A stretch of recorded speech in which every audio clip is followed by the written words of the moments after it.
அண்மை செய்தி. ஆம்ஸ்ட்ராங் கொலை வழக்கு தொடர்பாக மேலும் இருவரிடம் விசாரணை நடைபெற்று வருகிறது. கைது செய்யப்பட்ட திருமலையின் உறவினர்களான பிரதீப் மற்றும் முகிலன் ஆகிய இருவரிடம் விசாரணை நடைபெற்று வருகிறது. அண்மை செய்தியாக பார்த்து வருகிறோம்.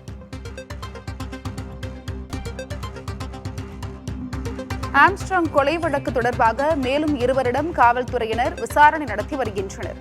கைது செய்யப்பட்ட திருமலையின் உறவினர்களான பிரதீப், முகிலன் ஆகியோரிடம் விசாரணை நடைபெற்று வருகிறது. அண்மை செய்தியாக பார்த்து வருகிறோம்.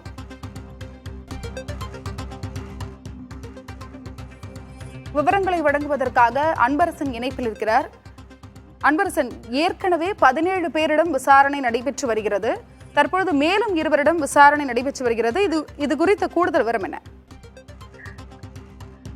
பகுஜன் சமாஜ் கட்சி மாநில தலைவர் ஆம்ஸ்ட்ராங் கொலை செய்யப்பட்ட வழக்கில் தற்போது 2 நபர்கள் குறித்து போலீசார் விசாரணையில் ஈடுபட்டு வருகிறார்கள். குறிப்பாக ஏற்கனவே இந்த கொலை வழக்கில் கைது செய்யப்பட்ட திருமலையின் உறவினர்களான பிரதீப் மற்றும் முகிலன் ஆகிய இருவரிடம் இந்த விசாரணையானது நடத்தப்பட்டு வருகிறது. குறிப்பாக இந்த கொலை வழக்கில் இதுவரை 50க்கும் மேற்பட்ட நபர்களிடம் விசாரணையானது மேற்கொள்ளப்பட்டிருக்கிறது.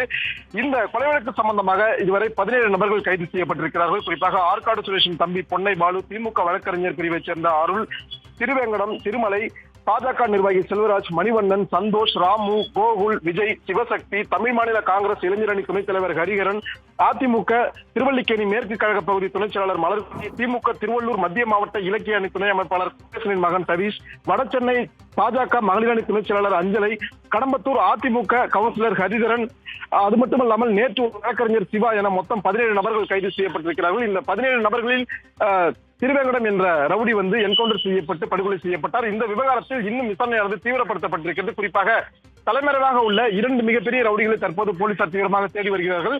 சம்போ செந்தில், அதே போன்று சிசிங் ராஜா என 2 ரவுடிகளையும் தற்போது தனிப்படை போலீசார் தீவிரமாக தேடி வருகிறார்கள். இந்த நிலையில் தான் இதுவரைக்கும் இந்த வழக்கில் 50க்கும் மேற்பட்ட நபர்களிடம் சந்தேகத்தின் அடிப்படையில் விசாரணையானது நடத்தப்பட்டு வருகிறது. இந்த வகையில் தற்போது திருமலையின் உறவினர்களான பிரதீப் மற்றும் முகிலன் ஆகிய இருவரிடமும் விசாரணை மேற்கொள்ளப்பட்டு வருகிறது. குறிப்பாக திருமலை இந்த கொலை சம்பவத்திற்கு முன்பாக எங்கெங்கெல்லாம் சென்றார், யார் யாரிடம் பேசினார், என்னென்ன அவரின் நடவடிக்கைகள் இருந்துள்ளது என்பது குறித்து தற்போது இந்த 2 நபர்களையும் பிடித்து விசாரணை மேற்கொள்ளப்பட்டு வருகிறது. இதுவரை 50க்கும் மேற்பட்ட நபர்களிடம் சந்தேகத்தின் அடிப்படையில் விசாரணை நடத்தப்பட்டுள்ளது. தற்பொழுது மேலும் இருவரிடம் விசாரணை நடைபெற்று வருகிறது.